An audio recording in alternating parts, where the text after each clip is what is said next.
Hi guys, katatapos ko lang maligo after a long hours flight. 2 days tayong nag-flight mula sa San Juan to Madrid, Madrid to Doha, Doha to Pilipinas. So, ayun nga, kwekwentuhan ko kayo. So, magmumukbang muna tayo. Ito pa lang yung first meal natin mula nung bumaba tayo ng aeroplano. So, nag-order ako dito ng, kare-kare, pork chop kare-kare, ayan.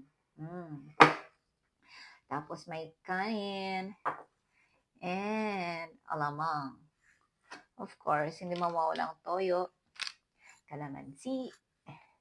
So, let's go. So, ayun na nga. Yung flight natin, super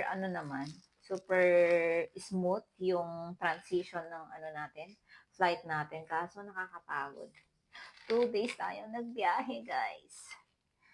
So, nung papunta kaming Madrid to Doha, super struggle ang life ko, dahil. Kasi nga, yung ticket ko hindi pa pre-mint. So, ayan, todo ako sa counter. So, ayun, muntik na tayong naiwan, guys. Lagi naman tayong muntik na iiwan, pero pa rin natin. Nahahabol pa rin natin yung flight natin, di ba?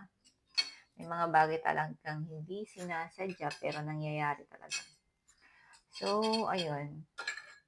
10 minutes na lang. Nasa na kami. Nasa Doha. Tapos, nasa wing side kami. Tapos, south pala yung pupuntahan ko. Sa south side, sa wing, Wing ba yun? Or basta. Kailangan mo mag-trend papunta sa kabila. So, B. Tapos, buti na lang, inantay ko sila. Ate Venus, may mga kasama pala ako doon. Yung mga kasama ko, si Ate Venus at si Kuya Alvin, security namin at saka DJ. So, ayun na nga. Buti inantay ko sila kasi ako yung nauna. Nasa dulo kasi ako. Tapos, nung chinek ko yung ticket ko, 11:45 pala yung nandun sa ticket ko, boarding na. So, lumapag kami, mga 11:55 na. So, todo struggle talaga ako. Grabe yung takbo ko, te. Diyos ko, may bag pa akong daladalang ganyan. Grabe yung hingal ko, para akong nag-treadmill. 10 minutes na lang, sarado na yung Buti, nagpa-assist, chinek namin yung information sa monitor sa Doha. And then, chinek ulit namin at nagpa-assist kami sa grounds crew. Tapos, ayun, sabi nga, 10 minutes na, magsasarado na. Diyos ko, hulas na hulas ako, te. Grabe talaga yung, struggle ko. So, pagkadating ko doon, syempre, magsasarado na, sabi. Pero madami naman kaming mga seafarer, mga 10 ata. Inantay talaga kami. Kasi yung sasakyan ko kasi, Qatar Airways, di ko alam, nilipat pala ako sa Philippine Airlines. Kaya yon yung na sila. Nagko-call na ng PR 685. Ayun. So, si auntie mo naman, Diyos ko, treadmill talaga inabot hanggang sa makaabot tayo. So, pagkatating ko doon, hulas na hulas ako. Dumiretso agad ako sa CR para magpalit man lang ng damit at di ko kaya yung pawis-pawis na itutulog na lang, ganon. So, ito na nga, dumating na tayo sa Pilipinas. Kararating lang natin sa Pilipinas. Bibili sana ako sa duty free ng mga chocolate kasi wala nang time. So, ayun, hindi ako nakabili. Dito lang ako sa labas bumili. And then, pagka-pick up natin ng bagahe, yung bagahe, iniwan pala sa Doha. So, ayun, todo, na naman ako. Todo, explain na naman kung bakit ganun. Yun.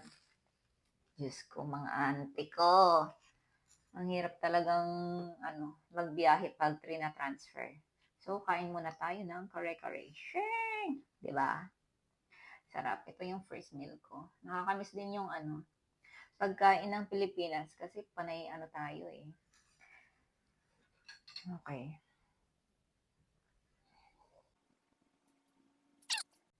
So, yun na nga. So, parang sarap na bagong chili na may kalamansi. Ayan. Oh, kita niyo ba, guys? Ayan. Thank you, Lord, for the safe travel. Ayun. First meal in a day.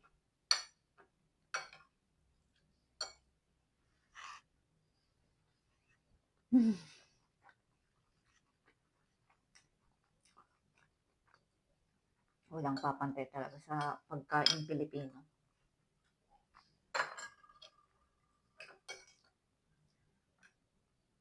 Nag-stay muna ako sa hotel kasi bukas may training ako. And then, after training siguro, pipick upin ko na yung bagahe kong naiwan sa airport. And then, after nyan, magre-report ako sa office and then, going back to our home address. Home address. Kain guys. Sarap. So, ayun. Kain muna ako, ha? Sarap kasi.